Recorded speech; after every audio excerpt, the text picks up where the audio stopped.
The emergency meeting of the Galactic Council was unlike anything in its history. Representatives from 43 species crowded into the chamber, all talking at once, all demanding answers. Ambassador Subin stood at the center of it all, trying to maintain her composure. "The footage is clear," the Draxian representative hissed, his mandibles clicking with agitation. "One human in a progenitor vessel defeated an entire battle fleet. This proves they are dangerous. They must be controlled, or protected," the Kelvari representative sang in harmony. "The Holy Ones have awakened. We must ensure their safety and guidance as they grow into their divine purpose." "They are neither gods nor weapons," Subin said firmly. "We are people. We are trying to understand this just like everyone else."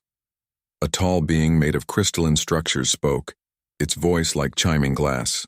"The progenitor sites are activating. Not just one or two. Hundreds of them across the galaxy. Ancient facilities that have been dormant for millions of years are now responding to human presence." This cannot be coincidence, Subin had heard the reports. Everywhere humans traveled, old progenitor technology was waking up. Ships, stations, weapons platforms, things they did not even have names for yet. All of it recognized human DNA and responded accordingly. It was terrifying, and it was only the beginning. On Earth, Prime Minister Hyunwoo authorized the activation program. After Dr. Jinnah's breakthrough, they had developed a protocol to safely trigger the dormant progenitor genes in volunteers. It did not work on everyone. Only about 30% of humans had sufficient genetic compatibility. But those who did gained extraordinary abilities. Commander Sung-ho stood in the activation chamber, surrounded by medical equipment and nervous scientists. He was a decorated officer in the Earth Defense Force, a veteran of the border conflicts with pirate groups. He had volunteered immediately when the program was announced. "Are you ready?" Jinnah asked through the intercom. "Ready," Sung-ho confirmed. The chamber filled with the same radiation frequency they had discovered, combined with neural stimulation designed to trigger the genetic switches. For 30 seconds nothing happened. Then Sung-ho felt it, the same sensation Bora had described, something inside him waking up. His awareness expanded. He could sense the equipment around him, understand how it worked without being told. He could feel the energy in his own body, control it in ways that should have been impossible. When he focused on a sealed container across the room, it moved, lifted by force of will alone. "Telekinesis," Jinnah breathed, "or something like it. We need to document everything." Over the following weeks, more volunteers went through the activation process. Each one developed slightly different capabilities. Some could interface with technology like Daesung.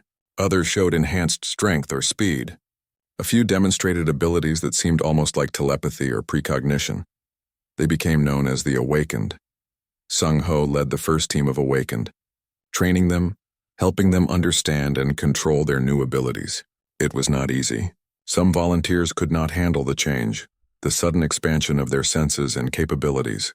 A few had to be sedated and carefully brought back to normal. But those who adapted successfully became something new. Not quite human anymore, but not something else either. They were humanity's future, whether they wanted to be or not. Daesung recovered slowly aboard the Valorian station. The temporary activation had taken a heavy toll on his body. Hana stayed with him constantly, monitoring his condition and keeping him company. "You saved a lot of lives," she told him one afternoon. "The Draxians would have destroyed the station if you had not stopped them." "I did not feel like I was saving anyone," Daesung admitted. "I felt like I was being used, like the ship was using me or something inside me was taking over. That is the genetic memory awakening. Jiwoo says it is like having another consciousness layered over your own. The knowledge and instincts of the progenitors stored in your DNA coming to the surface. It was frightening. I imagine it was." They sat in comfortable silence for a while. Then Daesung asked the question that had been bothering him. "Why did the progenitors make us this way? Why give humanity all this power but keep it locked away?" "Jiwoo has a theory about that," Hana said carefully. She has been studying the ancient records more carefully. The progenitors did not just disappear. They were fleeing from something.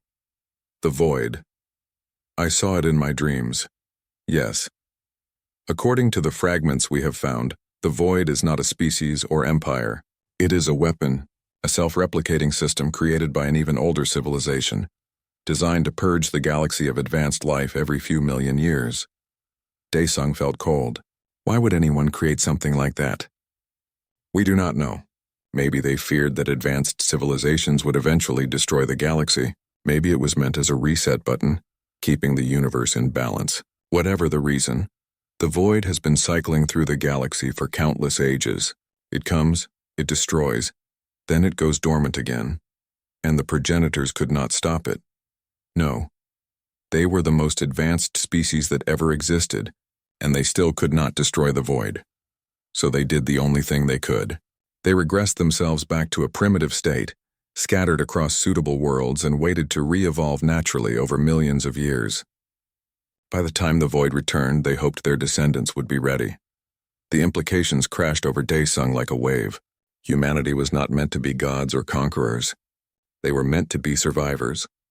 Insurance against extinction. How long do we have? He asked quietly. Young Sik checked the long-range sensors. There are anomalies at the galaxy's edge. Star systems going dark.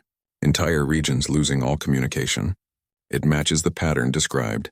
In the ancient records, the void is coming. Back, yes. And we have approximately 18 months before it reaches the first inhabited systems.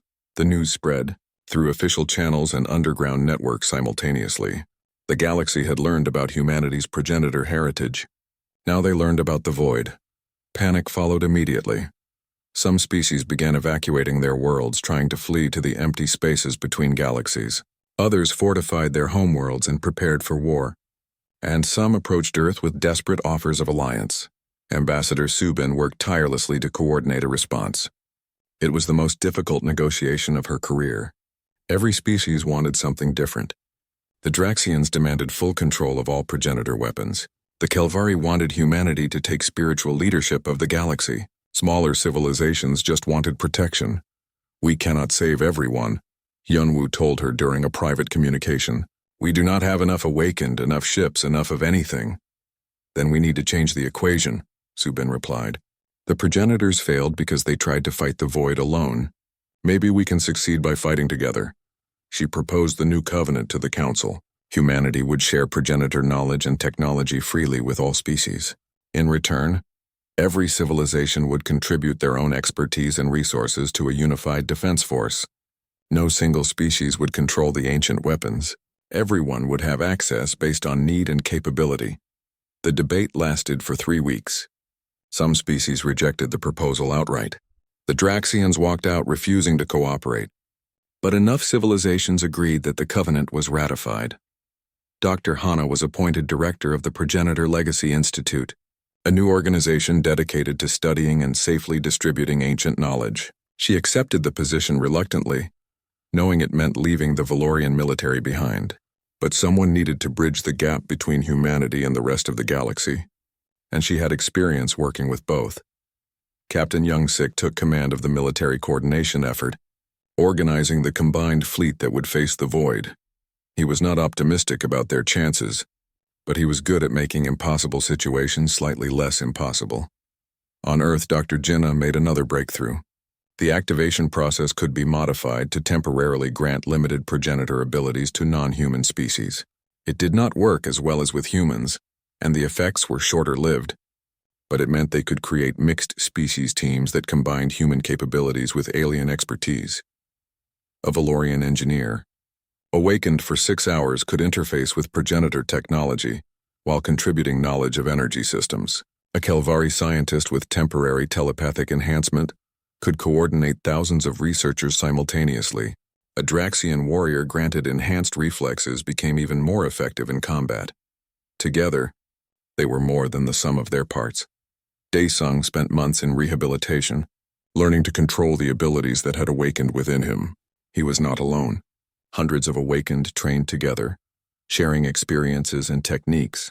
They came from every human colony and background, united by their shared transformation.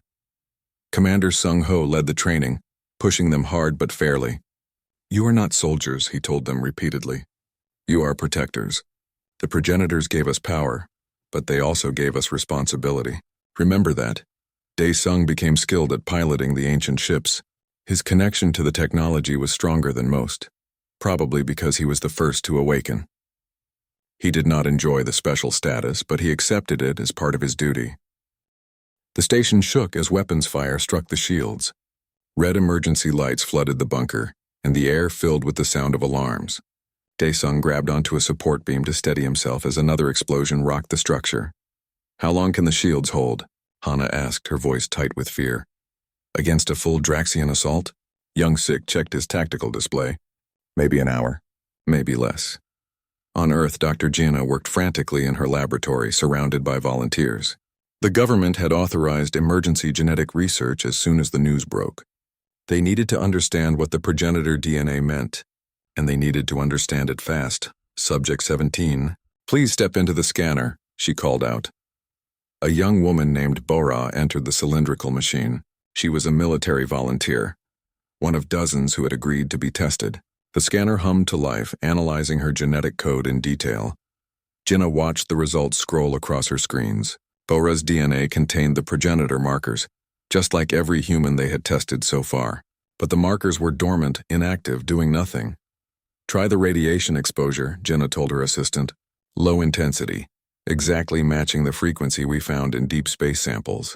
They activated a second device. Specialized radiation, harmless in these doses, washed over Bora. For a moment, nothing happened. Then Bora gasped. Her eyes went wide and she stumbled against the scanner wall. "Are you all right?" Jina rushed to her side. "I feel strange, like something just woke up inside me. I can feel my heartbeat, but not just in my chest, everywhere, every cell. And I can feel the machine too. I know how it works. I should not know that, but I do." Jina checked the genetic scan. The dormant sequences were activating slowly but surely. It was actually happening. The progenitor DNA could be triggered. "Get me Prime Minister Hyunwoo on the line," she said urgently. "We have a breakthrough." Back on the Valorian station, the situation was deteriorating rapidly. The Draxian ships had broken through the outer defenses and were now boarding the station at multiple points. Valorian security forces fought them in the corridors, but the Draxians were trained warriors, ruthless and efficient. In the bunker, Taemin received constant updates. "They are pushing toward the central core. They know where you are." "How?" Daesung demanded. "How could they know?" "Someone told them," Young-Sik said grimly. "We have a traitor on the station. Someone who wants you in Draxian hands." Jiwoo was still studying her data, even as explosions echoed through the walls. "The dreams you have been having, Daesung. You said you saw ships that move without engines. Do you remember how they worked?" "I do not know. They were just dreams. Try to remember, please. It might be important." Daesung closed his eyes, trying to recall the visions. He saw the ships again in his mind, sleek vessels of light and strange metal. They did not have traditional engines. Instead, they bent space around them, folded distance moved by thinking about where they wanted to go. "They used minds," he said slowly. "The pilots connected directly to the ships. They thought about traveling and the ships responded. Neural interfaces," Jiwoo breathed. "The progenitors did not need controls. They merged with their technology." Another explosion, much closer this time. The bunker door groaned under stress. "They are coming through," Young-Sik warned, drawing his weapon. "Everyone get behind me." Hana grabbed Daesung's arm. "There is another way out. A maintenance shaft. We can reach the docking bay." "And then what?" Daesung asked. "Even if we get to a ship, we cannot outrun a Draxian fleet." "We might not have to." Jiwoo was gathering her datapads frantically. "There is a derelict in the lower docking bay. A progenitor vessel we recovered from a dead system. We have never been able to activate it. But if your DNA can interface with it..." The bunker door exploded inward. Draxian soldiers poured through, armored in black carapace that looked like living metal. They were insectoid with too many limbs and eyes that glowed with cold intelligence. Young-Sik opened fire and the bunker erupted into chaos. "Go!" Taemin shouted, providing cover fire. "Get him out of here!" Hana pulled Daesung toward the maintenance shaft while Jiwoo followed. Behind them, the sound of weapons fire echoed like thunder. They did not look back.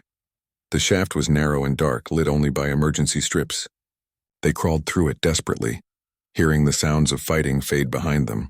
After what felt like hours but was probably only minutes, they emerged into the lower docking bay. The area was nearly deserted, most personnel having evacuated to defensive positions. In the center of the bay sat a ship unlike anything Dae-sung had ever seen. It looked organic somehow, smooth curves instead of hard angles made from a material that seemed to shift colors in the light. "That is it," Ji-woo said, breathing hard. "The progenitor vessel. We found it drifting near a dead star. It has power, but nothing we tried could activate its systems. You want me to try?" Dae-sung stared at the ship. "I do not know how. Your DNA is the key. Just touch it. See what happens." They approached the vessel cautiously. Up close, Dae-sung could see strange patterns on its surface, symbols or maybe circuitry. He reached out and placed his hand against the hull. The ship woke up. Light blazed through the patterns, spreading from his hand across the entire vessel. Inside Dae-sung's head, something opened. Suddenly, he could feel the ship, sense its systems, understand its design. Information flooded into his mind, not in words, but in pure comprehension. The ship was not just a vehicle. It was an extension of its pilot, designed to be controlled by thought alone. And it recognized him. It recognized his genetic code and accepted him as its rightful commander. "Get inside," Dae-sung said, his voice strange even to his own ears. Quickly, they boarded through an opening that appeared at his thought. The interior was flowing and strange, with surfaces that shifted to form seats and controls as they entered. Hana and Ji-woo strapped themselves in, looking nervous. Dae-sung did not need to strap in. He stood in the center of the command area, and the ship connected to him. Neural links formed from the floor and ceiling, touching his head and spine with the gentleness of a mother's hand. He could see everything. Every system, every sensor, every capability of the vessel. The Valorian station spread out in his awareness like a map he could touch. He felt the Draxian ships attacking, sensed their positions, understood their weapons, and he felt something else. Power inside himself. Capabilities he never knew existed, waking up just like the ship. The dormant progenitor DNA was activating, triggered by his connection to the ancient technology. "Hold on," he warned. The ship lifted off without engines firing. It simply rose, space bending around it according to Dae-sung's will. The docking bay doors were closed, but he did not need them open. The ship phased through the solid metal like it was not even there. They emerged into the battle outside. Draxian warships filled the space around the station, hammering the shields with relentless fire. Valorian defense ships tried to hold them back but were clearly losing. Dae-sung looked at the Draxian fleet and understood how to stop them without killing anyone. The progenitors had been powerful, but they had also valued life. That knowledge was in him now, part of the genetic memory awakening. He reached out with the ship's systems and touched the Draxian vessels. Energy fields spread across their hulls, not destroying but disabling. Weapons powered down. Engines stopped. Life support remained intact, but the ships were now drifting, harmless. In less than 30 seconds, he had neutralized an entire attack fleet. Inside the command center, Hana stared at him with wide eyes. "How did you do that?" "I do not know," Dae-sung admitted. His voice sounded distant.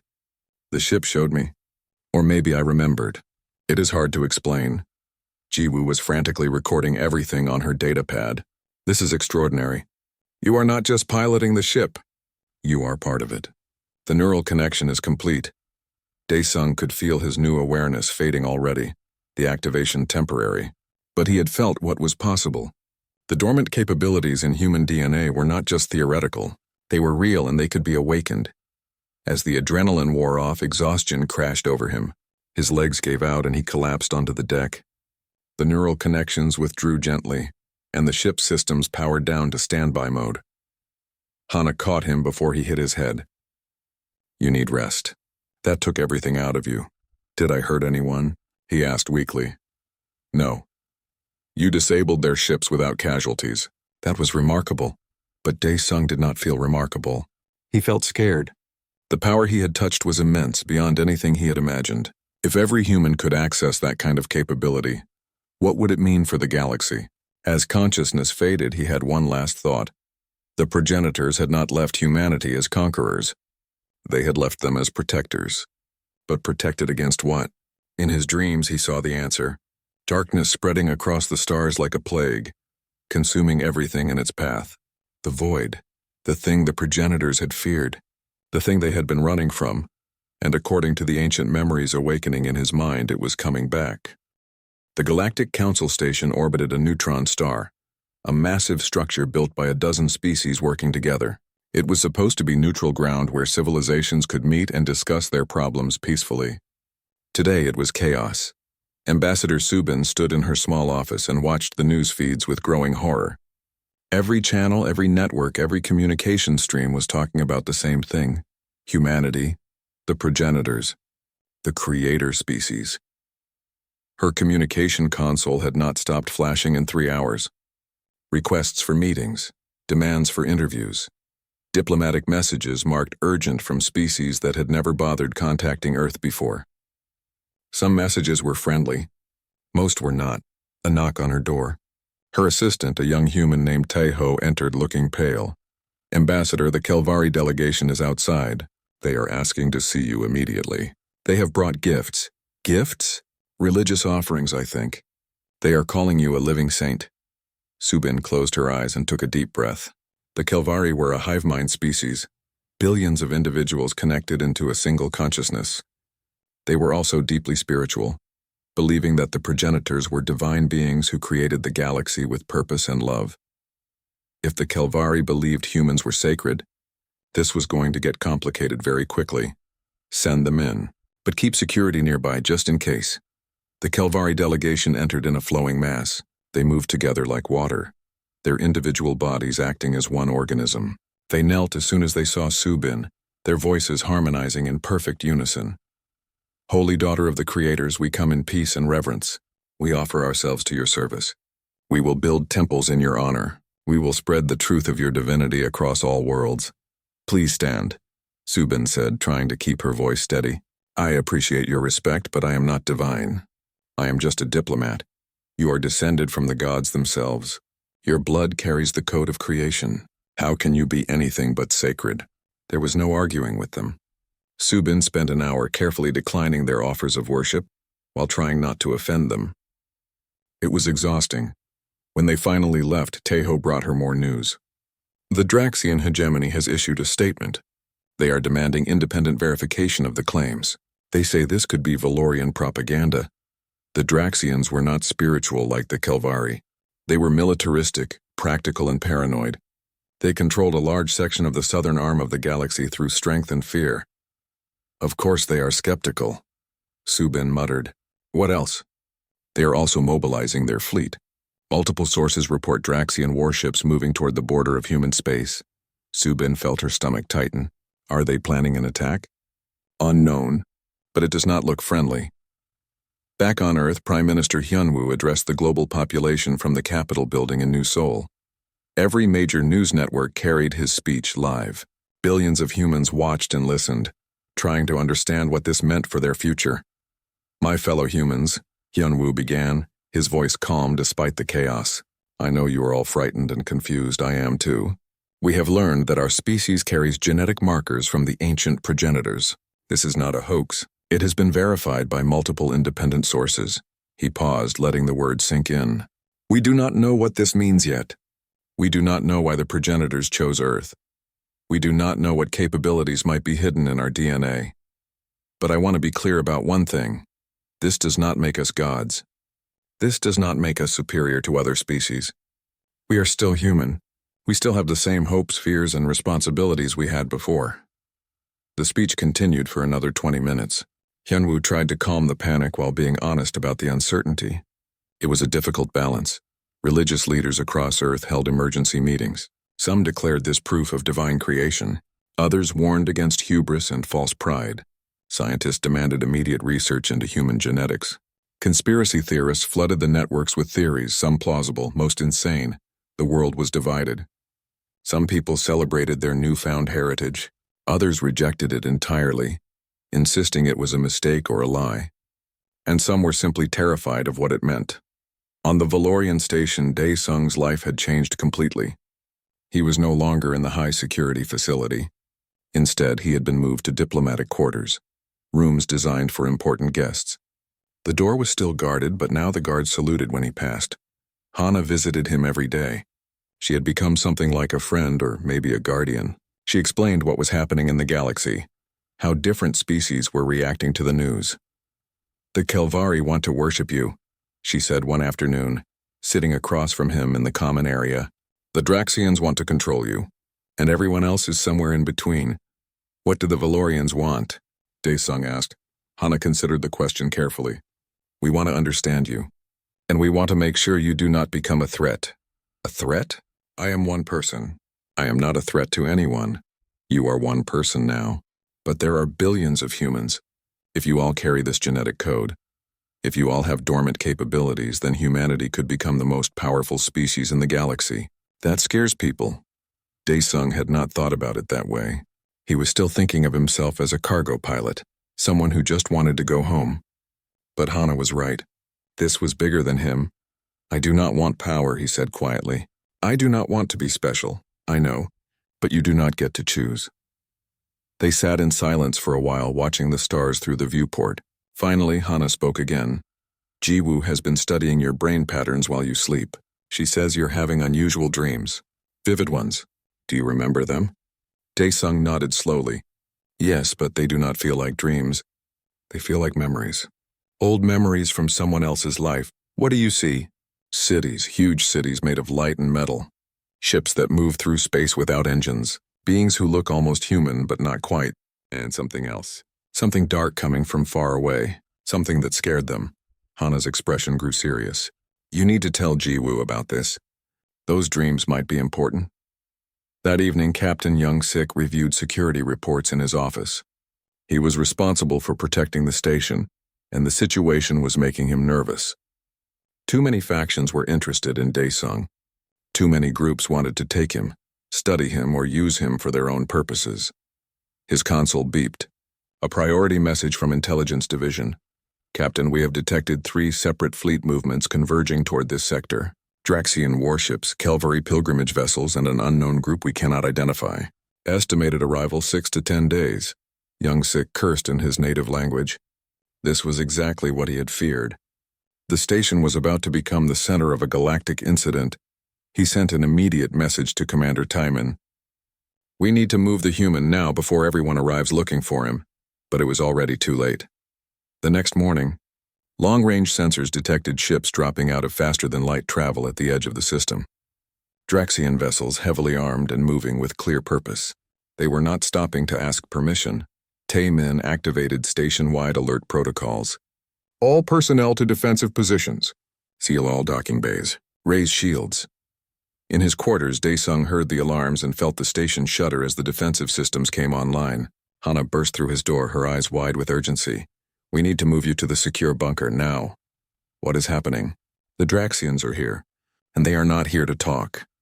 As they ran through the corridors, Daesung caught glimpses of other station personnel rushing to their positions. Through viewports, he could see the Draxian ships approaching, their weapons charging with ominous light. The galaxy had learned humanity's secret, and some wanted to control that secret before humanity could understand it themselves. In the secure bunker deep in the station's core, Jiwoo was already waiting with her data. She had been analyzing Daesung's brain scans, studying the dreams he described, comparing them to fragments found in progenitor ruins. I think I know why they are coming, she said as Daesung and Hana arrived. The progenitors did not just disappear. They were running from something, and that something might be coming back. How do you know? Taiman demanded, entering behind them. Because the dreams Daesung is having match old Valorian records. Ancient texts we could never translate. But if his memories are awakening, if the genetic code is activating, then maybe the progenitors left humans as a defense, a weapon against whatever destroyed them. Outside the bunker, the first Draxian ships opened fire. The high-security facility was nothing like the processing room. Daesung sat in a chamber that looked more like a luxury hotel than a prison. Soft lights, comfortable furniture, even a viewport showing the stars outside. But the door was still locked and guards still stood watch. He had been here for 3 days now. Every day they took more samples. Blood, hair, skin cells, even saliva. Dr. Hana was always there, watching him with those strange yellow eyes, making notes on her data pad. She never explained what they were testing for. She barely spoke to him at all. On the 4th day, everything changed. The door opened and a new Valorian entered. She was older than Hana, her scales darker and marked with patterns that might have been scars or tattoos. She wore robes that shimmered with embedded technology, and she carried herself like someone used to being obeyed instantly. "I am High Scientist Jiwoo," she said, her English perfect. "I have traveled from the Valorian homeworld to verify the findings myself." Dr. Hana's initial report was quite disturbing. Dae-sung stood up from his chair. "Can you please tell me what is happening?" "No one will explain anything to me." Jiwoo studied him for a long moment. Then she gestured to the chair. "Sit. I will tell you what we know, which is both everything and nothing." She activated a holographic display. Images appeared in the air between them, showing strands of DNA rotating slowly in space. 4 days ago, your genetic code was entered into our database. The system identified markers that match samples we have collected from ancient ruins across the galaxy. These ruins are millions of years old, left behind by a species we call the progenitors, the creators, the ones who came before all of us. "I have heard stories about them," Dae-sung said carefully. "Old legends. Gods who made the other species, not gods, just very advanced beings." Jiwoo changed the display, showing images of massive structures on dead worlds. "They vanished long ago.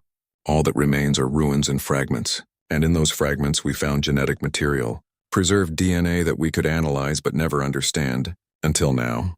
She turned to look at him directly. "Your DNA contains 97.3% of the same markers.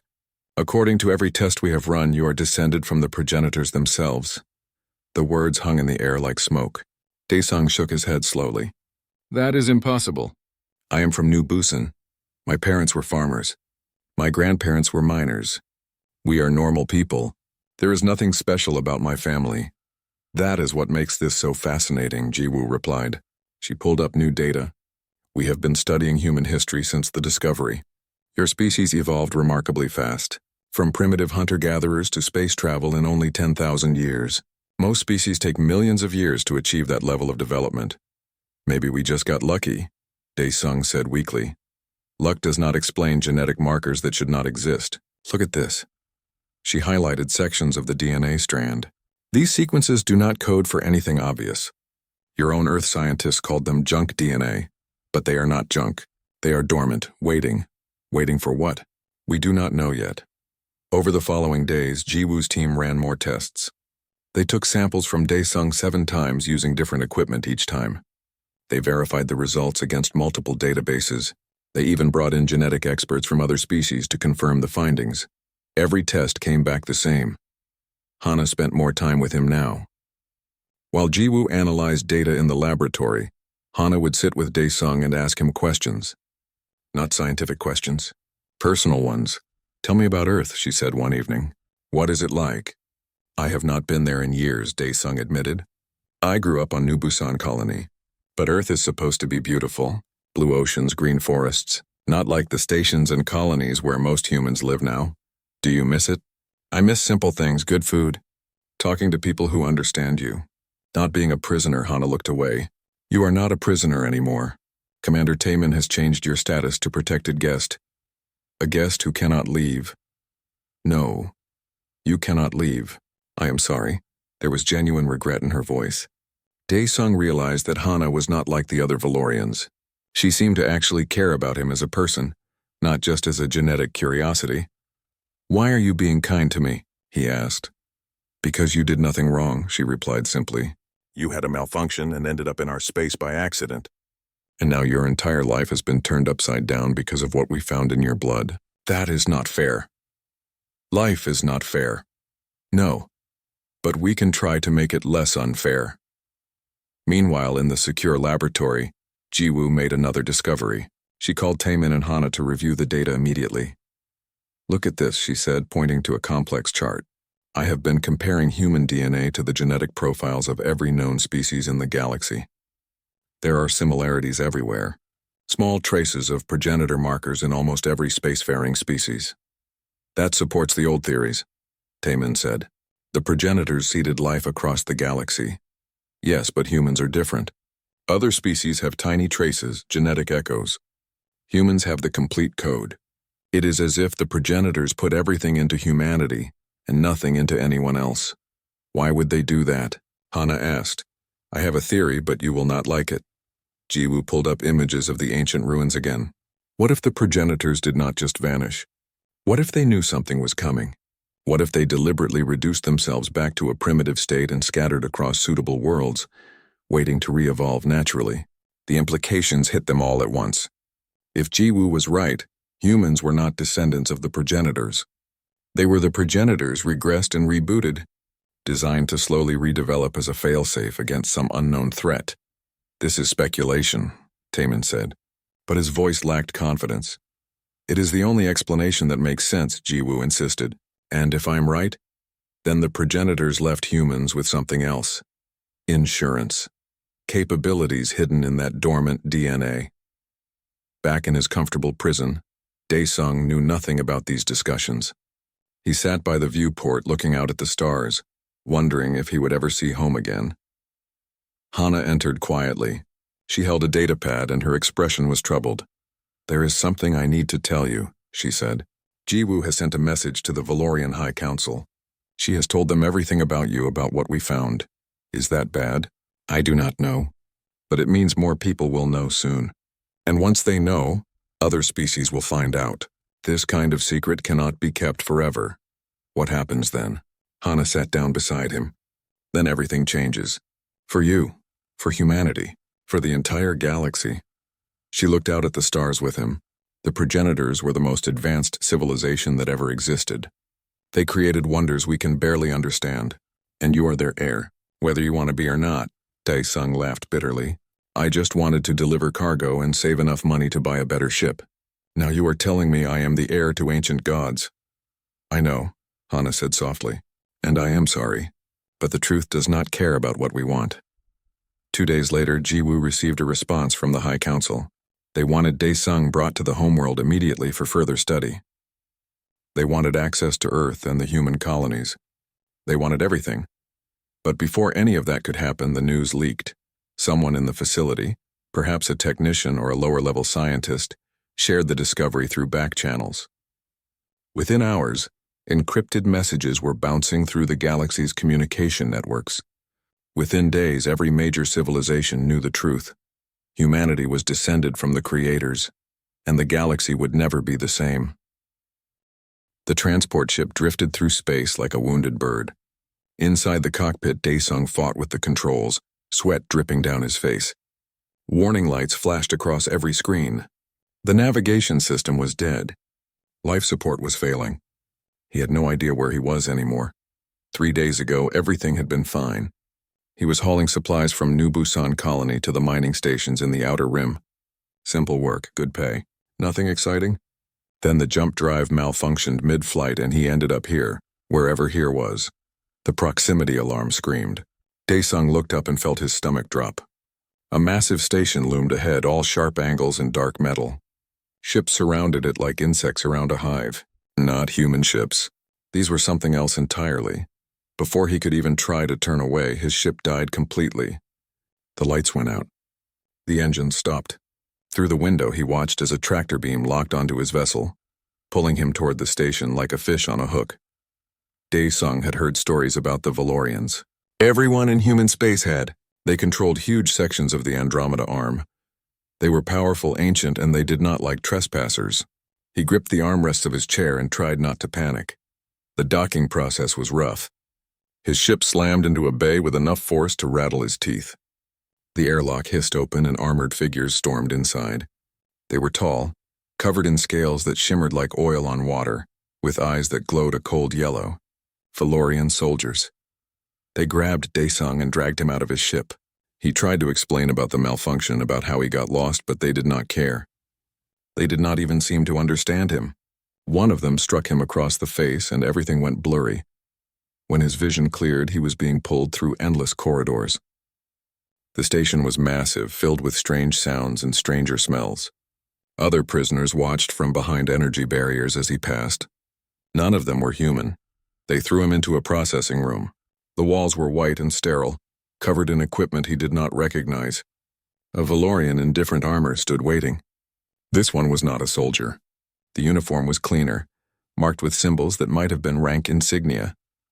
"Prisoner identification," the Valorian said in perfect, cold English. "Species classification required." Daesung stared at him. The officer's name badge read something unpronounceable, but below it in smaller text was a human translation. Commander Tae-min. I am human, Dae-sung said, his voice shaking. From Earth Colony New Busan, my ship malfunctioned. I did not mean to enter your space. Taemin's expression did not change. All prisoners are processed. Genetic sample will be taken. You will cooperate. Another Valorian entered the room. This one wore the white robes of a scientist or doctor. She moved with careful precision, her scaled hands adjusting equipment on a nearby table.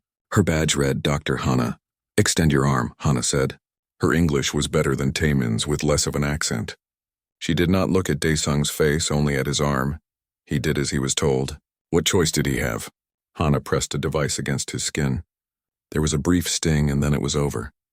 She carried the sample to a large machine against the far wall, inserted it into a slot and activated the scanner. Standard procedure, Tae-min said, more to himself than to Dae-sung. Genetic profile will be logged in the prisoner database. If your story is true, you will be returned to human space. Eventually. Dae-sung wanted to ask how long eventually meant, but he stayed quiet. The machine hummed, processing his DNA. Hana watched the screens, her expression bored. This was clearly routine for her. Then something changed. The machine's hum became a whine. The screens flickered. Hana leaned closer, her eyes widening. She touched the display, swiped through data, then stepped back as if the machine had tried to bite her. That cannot be right, she whispered. Red lights began flashing throughout the room. An alarm blared so loud that Dae-sung flinched. Text appeared on every screen, written in Valorian script, but even he could see the warning spreading like fire. Tae-min rushed to Hana's side. What is happening? What did you do? Nothing. Hana's hands flew across the controls. The system is flagging the sample. I have never seen this before. More Valorians rushed into the room, soldiers with weapons ready. They surrounded Dae-sung, who raised his hands, terrified. He had no idea what was happening. Explain this, Tae-min demanded, pointing at the screens. Hana's voice shook as she spoke. The genetic analyzer has identified markers in his DNA, ancient markers. The system says they match the progenitor baseline. The room went silent. Every Valorian stared at her. Then at Dae-sung. That is impossible, Tae-min said slowly. The progenitors are extinct. They have been gone for millions of years. They are mythology. I know what the records say, Hana replied. But the system does not lie. It has analyzed his genetic code and compared it against the archived samples from the ancient sites. There is a 97% match. According to the database, this human is descended from the creator species. Dae-sung looked between them, completely lost. I do not understand. What are you talking about? I'm just a transport pilot. There is nothing special about me. No one answered him. Tae-min was reading the screens now, scrolling through data with increasing speed. His scaled face had gone pale, which Dae-sung did not know was even possible. Initiate Protocol Omega, Tae-min said quietly. Lock down this section. No one enters or leaves without my authorization. And get me a direct line to the High Council. Now. The soldiers moved immediately, sealing the doors and establishing a perimeter. Hana was running the test again, taking another sample from Dae-sung's other arm. He was too shocked to resist. This will cause chaos, Hana said as she worked. If this information gets out, every species in the galaxy will want to know about it. Then we make sure it does not get out, Tae-min replied. Not until we understand what we are dealing with. He turned to look at Dae-sung properly for the first time. There was something new in his eyes now. Not contempt or indifference, fear. You said your name is Dae-sung. Yes, you are no longer a prisoner, Dae-sung. You are now the most valuable asset in Valorian space, perhaps in the entire galaxy. Guards, take him to the high-security research facility. Make sure nothing happens to him. As they led him away, Dae-sung looked back at the screen, still flashing their warnings. He could not read the Valorian text, but he understood enough. Something about his blood, his DNA had changed everything. He was just a cargo pilot. He hauled boxes from one place to another. How could he possibly be connected to ancient gods? The door sealed shut behind him with a sound like finality. His simple life was over. He just did not know it yet.